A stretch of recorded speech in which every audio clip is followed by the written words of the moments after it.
Hey everyone, Suzi here, and today we're playing A Watcher of Realms. For today's video, I just need to react to this event posting. Not only just Sun Wukong being back, but some of these other events are honestly surprising. Moonton, if you're listening, are you trying to lose money or make money?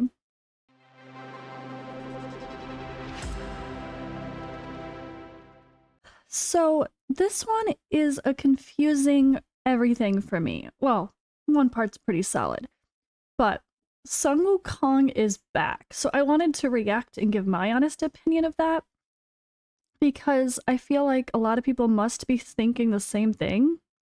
Why?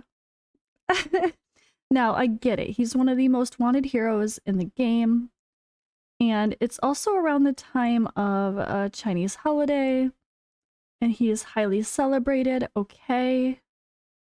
But isn't the holiday over with after this starts? I don't remember the exact dates. Anyway, but what about Kagiri? A banner that people have been waiting for to return and has never returned. What about Kagiri? What about another selector instead? Why Sun Wukong for the third time, besides him being fitting for a holiday? But still, Kagiri is going. Kagiri would bring them more money. Let's just assume, because he's never had his banner return except for the choice selector, which a lot of people might have chosen then. But did a lot of people get him to A3 or A5 then? Probably not. Do a lot of people already have an A5 Sun Wukong because he's been rerun multiple times? Probably. This just doesn't make sense to me, and I'm just confused. I'm not saying it's bad to run Sun Wukong as a banner because he's wonderful. More chances for people to own this hero is great, but it's more. He's coming back more frequently on a rate up banner that's guaranteed than other heroes that are just normal standard rate up heroes. Like, what the hell is up with that? Like, should you have a better chance to get a Sun Wukong than a Silas? Like, or I don't know. You know what I mean? Like, isn't that weird? That's weird. He's supposed to be limited. Doesn't feel so limited when they keep bringing him back. So I'm very torn on this whole situation. Now, the event is great. The rewards were really fun. The battles were really cool. I think this was one that people particularly liked the boss. Or was this the super OP ridiculous one that everyone hated? And the bosses blend together for me. I don't remember. I feel like this one was pretty interesting. Yeah. There's a playtest mode as well and a challenge mode. And yeah, it was whenever they bring the full events back where there's multiple stages, lots of rewards, and a great shop, that's a great thing.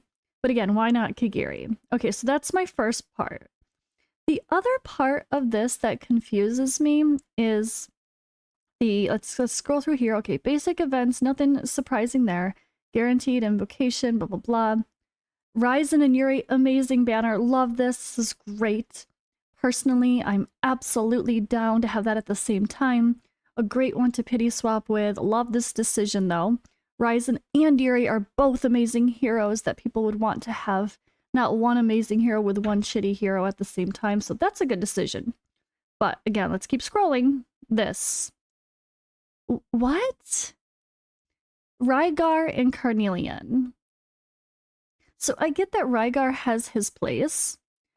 So I remember scrolling around and seeing some content with Rygar as a core hero without some key heroes. Now, was that destined? That was like no Wukong, no Kagiri? I think that's what popped up, right? Coincidentally, when this is like a Wukong banner. But I think Rygar was the Lord, unless that was just a temporary part when I took a peek at it half asleep. So I get it. Like, he can hang, he can do stuff. But is he Iovar? No. And Carnelian last was run a year ago, over a year ago, with a banner with Iovar. So I thought for sure this would be the time that he comes back. He's so wanted. And I feel like when it comes to the idea of who do you need on an account, Like, it's this guy right here. It's not Rygar. You don't need Rygar. But you need this guy, pretty much. Or damn near close to it for a lot of content now. And as someone who does not have him, I was genuinely willing to spend extra if they actually brought his banner back. And I thought, okay, with Carnelian, that's great. If I get dupes of her and max her out, she's a good hero to max out. Cool, I already have her, but that's fine. But the decision to not rerun the Iovar Carnelian banner is a very confusing one for me. I don't get it. I know I don't have him either, so that's cool. Should I pull though for Rygar when I don't have Iovar or Nastia? I don't think so, right? I don't think there's any reason I must get Rygar if I don't have those other two and want to save my summons for them. So here I am, just a little bit confused and sad that I'm not going to be summoning yet again. Therefore, and I have so many summons saving up for Ancients because I'm just waiting for those characters to come back, that I'm also not spending because I'm like, well, by the time they bring them back, I'm going to have plenty to use anyway, aren't I? I feel like the decision is just weird. I feel like it's so hard to do a lot of content now without those heroes. So why? Why is it not Iovar? Why is this Rygar? I mean, I get it. He is a little bit newer. Maybe they wanted to surprise people and freshen it up, but why are they holding out on some of the best banners that are also big money makers? Like, I feel like this is a really good time. Or maybe they're trying to stagger the idea of what people are going to spend a lot on. So that we, you know, like, if they want to go crazy on a Sun Wukong banner, they might not be able to afford to go crazy on an Iovar Carnelian banner. I don't know.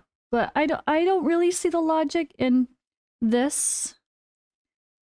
The only thing I really like to see is that Ryazan and Yuri that's a great banner with Deimos. It's cool. Amazing. Imagine a new player coming in and getting Sun Wukong and Ryazan and Yuri. Like, that would be such a good start to an account. Oh my god. So any newer players, save your summons, get your guaranteed Sun Wukong, do a pity swap to make sure you grab a copy of Ryazan if you can. Save your summons for sure. This is great. This is really great. So it's cool, but the third time, again, over never rerunning Kagiri is just confusing to me, and I just wanted to honestly react and share my thoughts there as well. So I don't know. This is a weird one because for me, I don't know that I'm going to be summoning much. I think I have to summon to be okay. I will summon for one copy of Sun Wukong even though I have him A5 because I'll pity swap to the other banner and hope I get lucky for the new Ryazan character.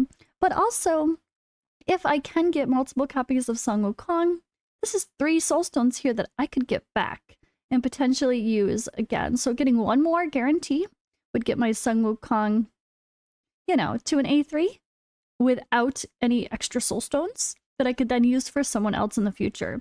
So it's something I'm definitely keeping in mind, trying to get extra copies of him when possible. So maybe I will pull for multiple copies of Sun Wukong just to see if I can get back my soulstones and use my reset book wisely. But it still kind of hurts when I'd rather just pull for a couple copies of Kagiri and just be done and get that A5 as well. Or just, you know, I don't know, just have the option for something that hasn't been rerun so many times already. But if you're a new player, be happy if you haven't got Sun Wukong yet. It's gonna be a great times to summon, but yeah. Alright, that's all guys. I just wanted to chat with you and let me know in your thoughts in the comments below.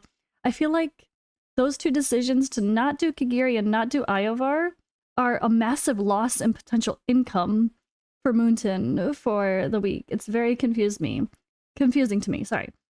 Now, should you summon this crazy weekend with all these events going on, with knowing what's coming? That's going to be another conversation. I will do a short should you summon video for that in the best I can. It's going to be a hard debate for some people, but I think knowing what's coming might make it easier. Maybe. We'll see. But yeah, I will catch you in that next video.